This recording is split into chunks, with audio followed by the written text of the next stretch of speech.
Welcome to all of you. अज आप गल करनी हैगी 15 जून आयल्स एग्जाम रिव्यू जो अपन रीसेंट टॉपिक मिलिया सीगा टास्क 2 देखने को। अज आप उसके फुल सैंपल आंसर की गल करांगे। ओके, तो अपने को जो स्टेटमेंट सीगी अपन पता है कि राइटिंग टास्क 2 अपने को 8 टाइप्स के होंगे ने। जो अपन रीसेंट टॉपिक आया सी उसकी टाइप से discuss both views and give your own opinion.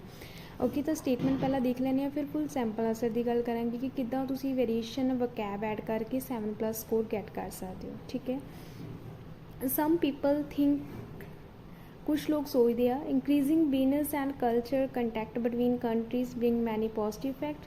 कुछ लोग कहते हैं कि जो बिजनेस आप इंटरनेशनल बिजनेस कर रहे हैं एंड कल्चर कंटैक्ट ने अपने उन्होंने काफ़ी पॉजिटिव इफैक्ट ने।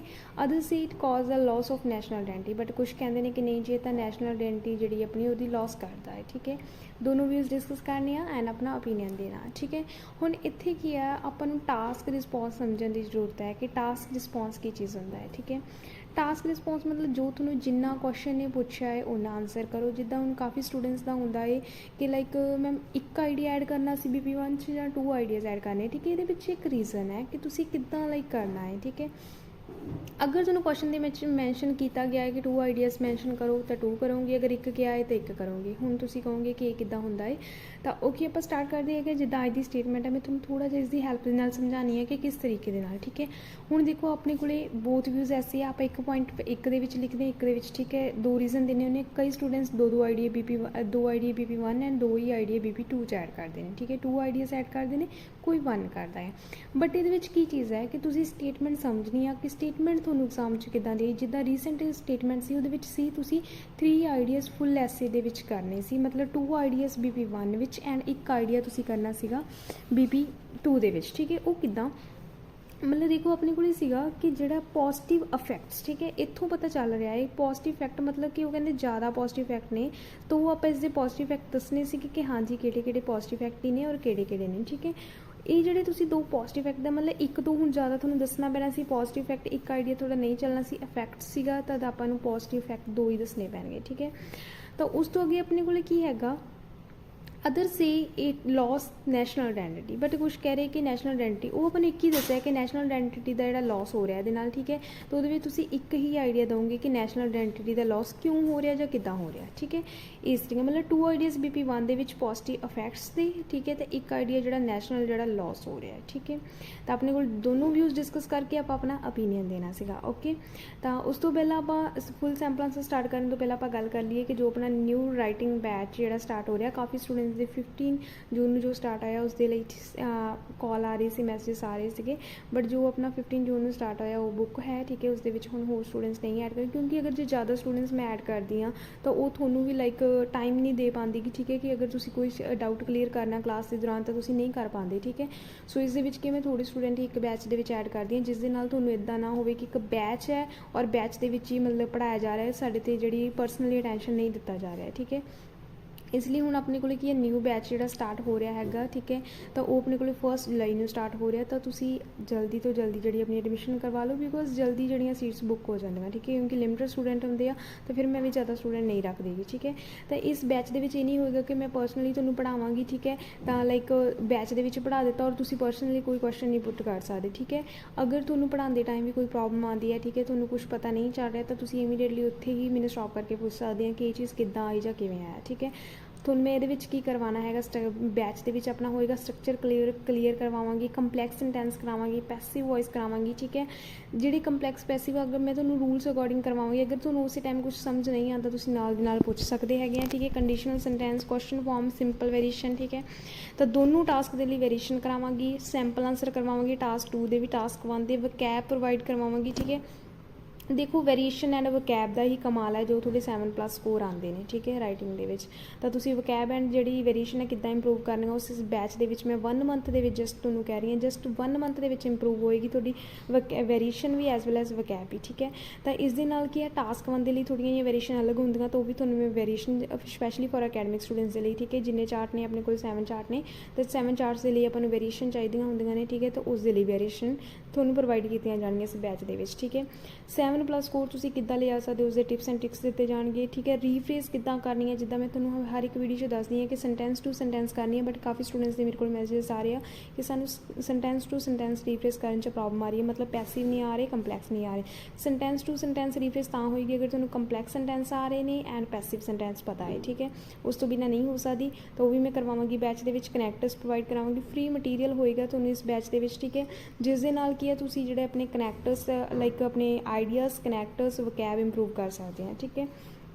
ਥੀਸੀ ਲਾਈਨ ਕੰਪਲੈਕਸ ਸਟਰਕਚਰ 'ਚ ਤੁਹਾਨੂੰ ਬਣੀਆਂ ਹੀ ਪ੍ਰੋਵਾਈਡ ਕੀਤੀਆਂ ਜਾਣਗੀਆਂ, ਜਿਹਦੇ ਨਾਲ ਤੁਹਾਡੀ ਕਾਫੀ ਹੈਲਪ ਹੋਏਗੀ, ਠੀਕ ਹੈ। ਕੰਪਲੈਕਸ ਸਟਰਕਚਰ ਦੀ ਤੁਸੀਂ ਥੀਸੀ ਲਾਈਨ ਬਣੀ ਹੀ ਲਗਾ ਸਕਦੇ ਹੋ ਆਪਣੇ ਟਾਸਕ ਦੇ ਵਿੱਚ, ਠੀਕ ਹੈ।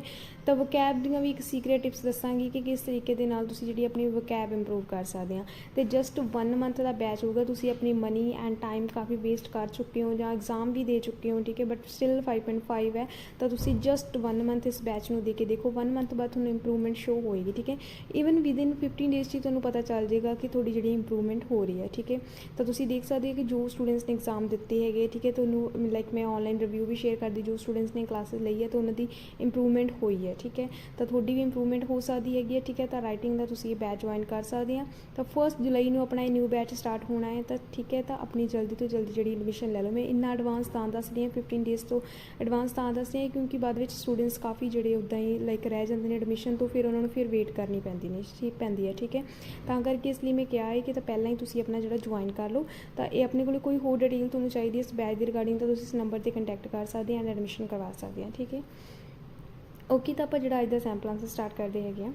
ਪਹਿਲਾਂ ਤਾਂ ਤੁਸੀਂ ਰੀਫਰੇਜ਼ ਕਰੋਗੇ, ਤਾਂ ਰੀਫਰੇਜ਼ ਦੇ ਲਈ ਲਿਖਿਆ ਆਪਾਂ booming business and cultural interaction with in nation bring more benefits as believed by some section of society.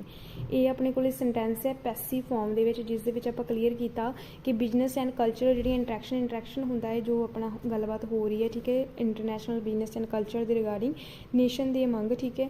ਤਾਂ ਉਹਦੇ ਨਾਲ ਕੀ ਹੈ ਕਾਫੀ ਬ੍ਰਿੰਗ ਹੁੰਦਾ ਹੈ, ਕਾਫੀ ਲੈ ਕੇ ਆਉਣਾ, ਠੀਕ ਹੈ, ਜਿਹੜੇ ਬੈਨੀਫਿਟਸ ਲੈ ਕੇ ਆਉਂਦਾ ਹੈ। Believed by some section of society, ਕੁਛ ਸੈਕਸ਼ਨ ਆਫ ਸੋਸਾਇਟੀ ਦਾ ਜਿਹਦੇ ਵਿੱਚ ਇਹ ਬਿਲੀਵ ਕਰਦੇ ਨੇ, ਕੁਛ ਲੋਕ ਮਤਲਬ ਬਿਲੀਵ ਕਰਦੇ ਨੇ, ਜਿੱਦਾਂ ਸਮ ਪੀਪਲ ਕਹਿ ਦਿੰਦੇ ਆਪਾਂ।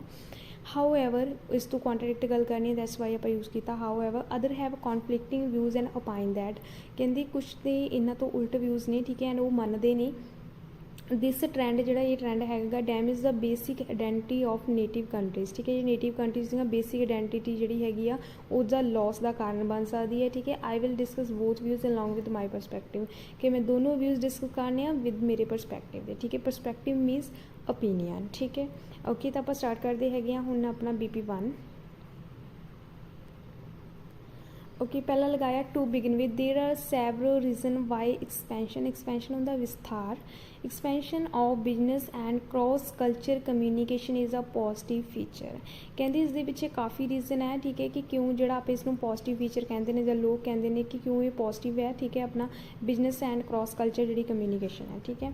ਫਸਟਲੀ ਮੇਨ ਕੀ ਆ, ਦ ਗਰੋਥ ਆਫ ਫੋਰਨ ਕੰਪਨੀਜ਼, ਅਗਰ ਗਰੋਥ ਹੁੰਦੀ ਆ ਫੋਰਨ ਕੰਪਨੀਜ਼ ਦੀ, ਮਤਲਬ ਟ੍ਰੇਡ ਹੋ ਰਿਹਾ, ਬਿਜ਼ਨਸ ਹੋ ਰਹੇ ਨੇ, ਠੀਕ ਹੈ। ਕੰਪਨੀਜ਼ ਇਨ ਡਿਵੈਲਪਿੰਗ ਕੰਟਰੀਜ਼, ਅਗਰ ਡਿਵੈਲਪ ਕੰਟਰੀਜ਼ ਜਿਹੜੀਆਂ ਆਪਣੀਆਂ ਲਾਈਕ ਕੰਪਨੀਜ਼ ਵਗੈਰਾ ਨੂੰ ਡਿਵੈਲਪਿੰਗ ਕੰਟਰੀਜ਼ ਦੇ ਵਿੱਚ ਕੀ ਆ ਲਿਆ ਰਹੀ ਹੈ, ਠੀਕ ਹੈ, ਤਾਂ ਉਸ ਦੇ ਨਾਲ ਕੀ ਹੋਏਗਾ, ਹੈਜ਼ ਬਰਾਊਟ ਇੰਪਲੋਇਮੈਂਟ ਪ੍ਰੋਸਪੈਕਟਿਵ, ਤਾਂ ਇਸ ਦੇ ਨਾਲ ਕੀ ਆ ਇੰਪਲੋਇਮੈਂਟ ਕਾਫੀ ਵਧੇਗੀ, ਠੀਕ ਹੈ, ਰੁਜ਼ਗਾਰ ਮਿਲੇਗਾ ਲੋਕਾਂ ਨੂੰ, both rural as well as urban region, ਠੀਕ ਹੈ।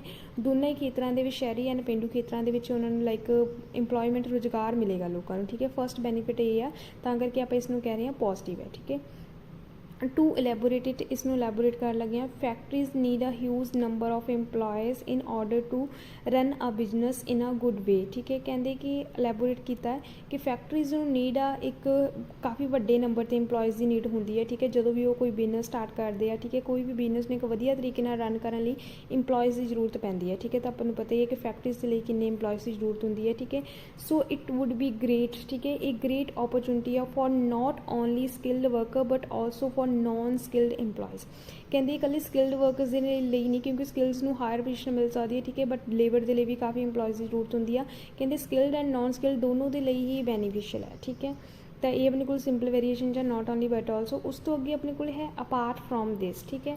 ਹੁਣ ਦੇਖੋ ਇੱਕ ਆਪਾਂ ਜਿਹੜਾ ਪੁਆਇੰਟ ਡਿਸਕ੍ਰਾਈਬ ਕੀਤਾ, ਹੁਣ ਆਪਾਂ ਨੂੰ 2 ਪੁਆਇੰਟਸ ਕਰਨੇ ਪੈਣੇ ਸੀ ਕਿਉਂਕਿ ਪੋਜ਼ਿਟਿਵ ਫੈਕਟ, ਇਸ ਲਈ ਆਪਾਂ ਇਸ ਦੇ ਵਿੱਚ ਐਗਜ਼ਾਮਪਲ ਨਹੀਂ ਐਡ ਕੀਤੀ BP ਫਸਟ ਦੇ ਵਿੱਚ, ਠੀਕ ਹੈ। ਅਗਰ ਐਗਜ਼ਾਮਪਲ ਐਡ ਕਰ ਦਿੰਦੇ ਆ ਐਸ ਜਿਹੜਾ ਕਾਫੀ ਓਵਰ ਲੈਂਥੀ ਹੋ ਜਾਣਾ ਸੀ, ਕਿਉਂਕਿ ਆਪਾਂ ਆਲਰੇਡੀ 2 ਆਈਡੀਆਸ ਜਿਹੜੇ BP1 'ਚ ਕਰਨੇ ਨੇ, ਠੀਕ ਹੈ। ਐਂਡ ਲੈਂਥ ਦਾ ਵੀ ਕਿਤੇ ਨਾ ਕਿਤੇ ਦੋਨੋਂ BPs 'ਚ ਫਰਕ ਪੈਣਾ ਸੀ, ਤਾਂ ਕਰਕੇ ਆਪਾਂ ਇਸ ਦੀ ਐਗਜ਼ਾਮਪਲ ਨਹੀਂ ਦਿੱਤੀ, ਸਿੱਧਾ ਆਪਾਂ ਜਿਹੜਾ ਸੈਕਿੰਡ ਪੁਆਇੰਟ ਸਟਾਰਟ ਕਰ ਦਿੱਤਾ, ਠੀਕ ਹੈ। ਐਟਲੀਸਟ ਇੱਕ ਐਗਜ਼ਾਮਪਲ ਐਡ ਕਰ ਲਾਂ, ਕੰਪਲਸਰੀ ਹੈ, ਤੁਸੀਂ BP2 'ਚ ਕਰ ਸਕਦੇ ਹੋ, ਠੀਕ ਹੈ। ਹੁਣ ਐਜ਼ ਅ ਰਿਜ਼ਲਟ, ਠੀਕ, ਅਪਾਰਟ ਫਰੋਮ ਦਿਸ, ਇਸ ਤੋਂ ਕੀ ਆ ਆਪਣਾ ਲਾਈਕ ਇੱਕ ਹੋਰ ਆਈਡੀਆ ਜਿਹੜਾ ਲਿਖਣਾ ਹੈਗਾ, the globalization has also increased the tourism industry. ਅਤੇ ਗਲੋਬਲਾਈਜੇਸ਼ਨ ਜਿਹੜਾ ਅੱਜ ਕੱਲ੍ਹ ਹੈ, ਕਹਿੰਦੇ ਕਿ ਆਲਸੋ ਕੀ ਹੈ, ਜਿਹੜਾ ਆਪਾਂ ਹੁਣ ਲਾਈਕ ਇੰਟਰਨੈਸ਼ਨਲ ਐਕਟੀਵਿਟੀਜ਼ ਹੈ, ਤਾਂ ਉਹਦੇ ਵਿੱਚ ਕੀ ਹੈਗਾ, ਇਹ ਇਨਕਰਜ ਕਰਦੀ ਹੈ ਟੂਰਿਜ਼ਮ ਨੂੰ, ਠੀਕ ਹੈ। ਤਾਂ ਐਜ਼ ਅ ਰਿਜ਼ਲਟ ਇਹਦਾ ਰਿਜ਼ਲਟ ਕੀ ਹੈ, discovering new cultural sites will eventually help people to gain knowledge and respect for other culture, ਠੀਕ ਹੈ। ਪਹਿਲਾ ਪੁਆਇੰਟ ਆਪਾਂ ਬਿਜ਼ਨਸ ਦੇ ਰਿਗਾਰਡਿੰਗ ਲਿਖ ਦਿੱਤਾ, ਠੀਕ ਹੈ, ਕਿ ਇੰਪਲੋਇਮੈਂਟ ਮਿਲੇਗੀ ਅਗਰ ਬਿਜ਼ਨਸ ਹੋਏਗੀ। ਅਤੇ ਸੈਕਿੰਡ ਆਪਾਂ ਲਿਖਿਆ ਕਿ ਜਿਹੜਾ ਗਲੋਬਲਾਈਜੇਸ਼ਨ ਹੈ ਟੂਰਿਜ਼ਮ ਨੂੰ ਵੀ ਇਨਕਰਜ ਕਰਦਾ ਹੈ, ਠੀਕ ਹੈ। ਤਾਂ ਟੂਰਿਜ਼ਮ ਦੇ ਵਿੱਚ ਆਪਾਂ ਲਿਖਿਆ ਹੈ ਕਿ ਲੋਕ ਜਿਹੜਾ ਲਾਈਕ ਐਕਸਪਲੋਰ ਕਰਨਗੇ, ਠੀਕ ਹੈ, ਦੂਸਰਿਆਂ ਦਾ ਕਲਚਰ, ਤਾਂ ਉਹਦੀ ਨੌਲੇਜ ਵੀ ਉਹਨਾਂ ਨੂੰ ਮਿਲੇਗੀ, ਠੀਕ ਹੈ, ਐਂਡ ਉਹਨਾਂ ਦੀ ਰਿਸਪੈਕਟ ਵੀ ਹੋਏਗੀ, ਠੀਕ ਹੈ। ਇਹ ਆਪਣਾ ਫਸਟ BP ਹੋ ਗਿਆ, ਜਿਸ 'ਚ ਆਪਾਂ 2 ਪੁਆਇੰਟ ਐਡ ਕੀਤੇ, ਮਤਲਬ ਪੋਜ਼ੀਟਿਵ ਇਫੈਕਟਸ ਕੀਤੇ ਨੇ ਕਿ ਹਾਂਜੀ ਲੋਕ ਪੋਜ਼ੀਟਿਵ ਇਫੈਕਟ ਕਹਿ ਰਹੇ ਨੇ, ਤਾਂ ਕਹਿ ਰਹੇ ਨੇ, ਇਹ ਵਾਲੇ ਪੋਜ਼ੀਟਿਵ ਇਫੈਕਟ ਨੇ, ਠੀਕ ਹੈ। ਹੁਣ ਤੁਸੀਂ ਇਸ ਦੀ ਮਤਲਬ ਕਿ ਡਿਸਐਡਵਾਂਟੇਜ, ਮਤਲਬ ਜਿਹੜੇ ਉਹਨਾਂ ਨੇ ਕਿਹਾ ਕਿ ਨੈਗੇਟਿਵ ਇਫੈਕਟ ਹੈ, ਨੈਗੇਟਿਵ ਇਫੈਕਟ ਦੱਸੋਗੇ ਤੁਸੀਂ ਜਿਹੜਾ ਇੰਟਰਨੈਸ਼ਨਲ ਐਕਟੀਵਿਟੀਜ਼ ਦੇ ਨੈਗੇਟਿਵ ਇਫੈਕਟ ਆਪਾਂ BP1 'ਚ ਦੱਸਣਾ, ਉਹ ਤੁਸੀਂ ਇੱਕ ਵੀ ਦੱਸ ਸਕਦੇ, ਕਿਉਂਕਿ ਉਹਨਾਂ ਨੇ ਲਾਸ ਆਫ ਆਇਡੈਂਟੀਟੀ ਕਿਹਾ, ਇੱਕ ਦੱਸ ਦੋਗੇ ਤਾਂ ਇਨਫ ਹੈ, ਠੀਕ ਹੈ। ਤਾਂ however some people deem that, ਕੁਛ ਲੋਕ ਮੰਨਦੇ ਆ ਕਿ globalization result in certain loss of cultural identities, ਕਹਿੰਦੇ ਜਿਹੜੀਆਂ ਕਲਚਰਲ ਆਇਡੈਂਟੀਟੀਜ਼ ਦੇ ਵਿੱਚ ਰੀਜ਼ਨ ਬਣਦਾ ਹੈ ਲਾਸ ਦਾ, ਠੀਕ ਹੈ। The main demerit is that, the main demerit ਕੀ ਹੈ, that the most of youngster prefer foreign life style instead of traditional culture, ਠੀਕ ਹੈ। ਕਿ ਯੰਗਸਟਰ ਜਿਹੜੇ ਉਹ ਪ੍ਰੈਫਰ ਕਰਦੇ ਨੇ ਫੋਰਨ ਲਾਈਫ ਸਟਾਈਲ ਨੂੰ, ਠੀਕ ਹੈ, ਇੰਸਟੈਡ ਆਫ ਟਰਡੀਸ਼ਨਲ ਕਲਚਰ, ਠੀਕ ਹੈ। ਤਾਂ ਉਹ ਕੀ ਆ, ਹੋਰ ਜਿਹੜਾ ਕਲਚਰ ਅਡੋਪਟ ਕਰਦੇ ਨੇ ਸਪੈਸ਼ਲੀ ਯੰਗਸਟਰ, ਠੀਕ ਹੈ। ਅਗਰ ਜੇ ਉਹਨਾਂ ਨੇ ਲਾਈਕ ਟਰਡੀਸ਼ਨਲ ਕਲਚਰ ਨੂੰ ਉਹ ਛੱਡ ਦਿੰਦੇ ਨੇ, ਠੀਕ ਹੈ। ਟੂ ਐਕਸਪਲੇਨ ਇਟ, ਇਸ ਨੂੰ ਐਕਸਪਲੇਨ ਕਰਨ ਲੱਗੇ ਹੈਗੇ ਆ। The constant stream of marketing companies by international firms has led to dominance of certain eating habits and fashion trends, ਠੀਕ ਹੈ। ਕਹਿੰਦੇ ਲਾਈਕ ਜਿਹੜਾ ਮਾਰਕੀਟਿੰਗ ਕੰਪਨੀਜ਼ ਦੀ ਮਾਰਕੀਟਿੰਗ ਅਗਰ ਕਿਸੇ ਲਾਈਕ ਲੱਗ ਜਾਂਦੀ ਹੈ, ਜਿੱਦਾਂ ਫੋਰ ਐਗਜ਼ਾਮਪਲ ਕਿ ਕੋਈ ਆਪਣੀ ਬਾਹਰ ਦੀ ਲਾਈਕ ਕੰਟਰੀ ਹੈ, ਠੀਕ ਹੈ, ਜਿੱਦਾਂ ਫੋਰ ਐਗਜ਼ਾਮਪਲ ਆਸਟ੍ਰੇਲੀਆ ਕੈਨੇਡਾ ਦੀ, ਇੱਥੇ ਆ ਕੇ ਲੱਗ ਜਾਵੇ ਕੋਈ ਕੰਪਨੀ ਇੰਡੀਆ ਦੇ ਵਿੱਚ, ਜੇ ਉਹ ਕੰਪਨੀ ਮਿਲਦੀ ਹੈ, ਠੀਕ ਹੈ, ਤਾਂ ਉਹ ਲਾਈਕ ਉੱਥੋਂ ਦੀਆਂ ਈਟਿੰਗ ਹੈਬਿਟਸ, ਫੈਸ਼ਨ, ਠੀਕ ਹੈ, ਉਸ ਕੰਪਨੀ ਜੋ ਫੈਸ਼ਨ ਹੋਏਗਾ ਤਾਂ ਬਿਕੋਜ਼ ਇੰਡੀਅਨਸ ਜਿਹੜੇ ਕਿ ਉਹਨੂੰ ਫੋਲੋ ਕਰਨਗੇ। ਤਾਂ ਉਹ ਚੀਜ਼ ਆਪਾਂ ਦੱਸੀ ਆ ਕਿ ਜੋ ਜਿਹੜੀਆਂ ਮਾਰਕੀਟਿੰਗ ਹੈ, ਠੀਕ ਹੈ, ਉਹ ਜਿਹੜਾ ਲੀਡ ਕਰਦੀ ਹੈਗੀ ਆ, ਹੈਬਿਟਸ ਚੇਂਜ ਹੁੰਦੀਆਂ ਆਪਣੀਆਂ, ਫੈਸ਼ਨ ਟਰੈਂਡ ਜਿਹੜਾ ਫੋਲੋ ਕਰਦੇ ਆ। ਵੇਅਰ ਐਸ, ਠੀਕ ਹੈ, ਇਹਦੇ ਨਾਲ ਕੀ ਹੁੰਦਾ ਹੈਗਾ, ਵੇਅਰ ਐਜ਼ ਆਪਾਂ ਇਸ ਤੋਂ ਹੁਣ ਲਾਈਕ ਗੱਲ ਕਰਨੀ ਹੈ ਤਾਂ ਇਸਦੇ ਆਪਾਂ ਕਨੈਕਟਰ ਯੂਜ਼ ਕੀਤਾ ਵੇਅਰ ਐਜ਼, ਠੀਕ ਹੈ, ਕਨੈਕਟਰ ਹੈ, ਉਸ ਤੋਂ ਬਾਅਦ ਕੌਮਾ, ਦਾ ਟਰਡੀਸ਼ਨਲ ਲਾਈਫ ਸਟਾਈਲ ਬਿਕਮ ਲੈਸ ਪਾਪੂਲਰ। ਅਤੇ ਇਸ ਦੇ ਨਾਲ ਕੀ ਆ, ਅਗਰ ਉਹ ਲਾਈਕ ਵੈਸਟਰਨ ਕਰਨਗੇ ਫੋਲੋ, ਠੀਕ ਹੈ, ਹੈਬਿਟਸ ਐਂਡ ਫੈਸ਼ਨ ਟਰੈਂਡ, ਤਾਂ ਜਿਹੜਾ ਉਹਨਾਂ ਦਾ ਆਪਣਾ ਟਰਡੀਸ਼ਨਲ ਲਾਈਫ ਸਟਾਈਲ ਹੈ, ਠੀਕ ਹੈ, ਤਾਂ ਉਹ ਕੀ ਆ, ਲੈਸ ਪਾਪੂਲਰ ਹੋ ਹੀ ਜਾਏਗਾ, ਠੀਕ ਹੈ। ਤਾਂ ਲੈਸ ਪਾਪੂਲਰ ਹੈ ਅਮੰਗਸ ਯੰਗ ਜਨਰੇਸ਼ਨ, ਠੀਕ ਹੈ, ਸਪੈਸ਼ਲੀ ਯੰਗ ਜਨਰੇਸ਼ਨ ਦੀ ਗੱਲ ਹੋ ਰਹੀ ਹੈ। ਫੋਰ ਇੰਸਟਾਂਸ, ਤਾਂ ਇਸ ਦੀ ਐਗਜ਼ਾਮਪਲ ਕੀ ਹੈ, ਅਕੋਰਡਿੰਗ ਟੂ ਰੀਸੈਂਟ ਸਟੱਡੀ, ਕਹਿੰਦੇ ਇੱਕ ਰੀਸੈਂਟ ਸਟੱਡੀ ਦੇ ਅਕੋਰਡਿੰਗ ਇਹ ਚੀਜ਼ ਹੈ ਕਿ 30% Indian youngster have not knowledge about there tradition. ਕਹਿੰਦੇ 30% ਯੰਗਸਟਰ ਤਾਂ ਇੱਦਾਂ ਦੇ ਇੰਡੀਆ ਜਿਨ੍ਹਾਂ ਨੂੰ ਆਪਣੇ ਲਾਈਕ ਨੌਲੇਜ ਹੀ ਨਹੀਂ ਹੈਗੀ, ਠੀਕ ਹੈ, ਕਿ ਆਪਣਾ ਲਾਈਕ ਕਲਚਰ ਬਾਰੇ ਨੌਲੇਜ ਨਹੀਂ ਹੈਗੀ ਉਹਨਾਂ ਨੂੰ। ਐਂਡ ਦੇ ਹੈਵ ਅਡੋਪਟਡ, ਠੀਕ ਹੈ, ਉਹ ਕਰ ਚੁੱਕੇ ਨੇ ਵੈਸਟਰਨ ਕਲਚਰ ਨੂੰ ਅਡੋਪਟ ਕਰਨ, they have adopted western culture, ਉਹ ਵੈਸਟਰਨ ਕਲਚਰ ਨੂੰ ਅਡੋਪਟ ਕਰ ਚੁੱਕੇ ਨੇ, ਠੀਕ ਹੈ। Hence it represent a deadly threat to the national culture, ਠੀਕ ਹੈ। ਤਾਂ ਇਹ ਕੀ ਇੱਕ ਧਮਕੀ ਹੈ, ਲਾਈਕ ਇਹ ਇੱਕ ਪ੍ਰੋਬਲਮ ਹੈ, ਠੀਕ ਹੈ, ਨੈਸ਼ਨਲ ਕਲਚਰ ਦੇ ਲਈ, ਠੀਕ ਹੈ, ਕਿਉਂਕਿ ਨੈਸ਼ਨਲ ਕਲਚਰ ਦੀ ਜਿਹੜੀ ਆਇਡੈਂਟੀਟੀ ਆ ਉਹ ਲੋਸ ਹੋ ਰਹੀ ਹੈ, ਮਤਲਬ ਆਪਣਾ ਟਰਡੀਸ਼ਨ ਲੋਸ ਹੋ ਰਿਹਾ, ਤਾਂ ਆਪਾਂ ਕੋਈ ਜਿਹੜਾ ਨਿਊ ਅਡੋਪਟ ਕਰ ਰਹੇ ਹੈਗੇ ਹਾਂ, ਠੀਕ ਹੈ। ਤਾਂ ਇਹ ਚੀਜ਼ ਆਪਣਾ BP2, ਜਿਸ ਦੇ ਵਿੱਚ ਆਪਾਂ ਦੱਸਿਆ ਕਿ ਮਤਲਬ ਡਾਊਨ ਸਾਈਡ। ਉਸ ਤੋਂ ਅੱਗੇ ਹੁਣ ਇਸ ਦਾ ਆਪਾਂ ਕਨਕਲੂਜਨ ਦੇਵਾਂਗੇ। ਕਨਕਲੂਜਨ ਦੇ ਵਿੱਚ ਤੁਸੀਂ ਆਪਣਾ ਪਰਸਪੈਕਟਿਵ ਦੱਸਣਾ ਹੈ ਐਂਡ ਦੋਨੋਂ ਵਿਊਜ਼ ਜਿਹੜੇ ਹੈਗੇ ਆ ਡਿਸਕਸ ਕੀਤੇ ਆ, ਬਸ ਉਹਨਾਂ 'ਤੇ ਦੱਸ ਦਿਓ ਕਿ ਇਹ ਵਾਲੀ ਚੀਜ਼ ਹੈ ਅਤੇ ਬਟ ਮੈਨੂੰ ਇਹ ਲੱਗਦਾ ਹੈ, ਠੀਕ ਹੈ। ਉਸ ਦੇ ਲਈ ਇੱਕ ਕੰਪਲੈਕਸ ਸਟਰਕਚਰ ਯੂਜ਼ ਕੀਤਾ। In conclusion, although the globalization has both merit as well as demerit, ਕਿ ਕਹਿੰਦੇ ਭਾਵੇਂ ਦੋਨੋਂ ਜਿਹੜੇ ਹੈਗੇ ਨੇ ਗਲੋਬਲਾਈਜੇਸ਼ਨ ਦੇ ਦੋਨੋਂ ਹੀ ਨੇ, ਮੈਰਿਟ ਵੀ ਨੇ ਐਜ਼ ਵੈਲ ਐਜ਼ ਡੀਮੈਰਿਟ ਵੀ ਨੇ।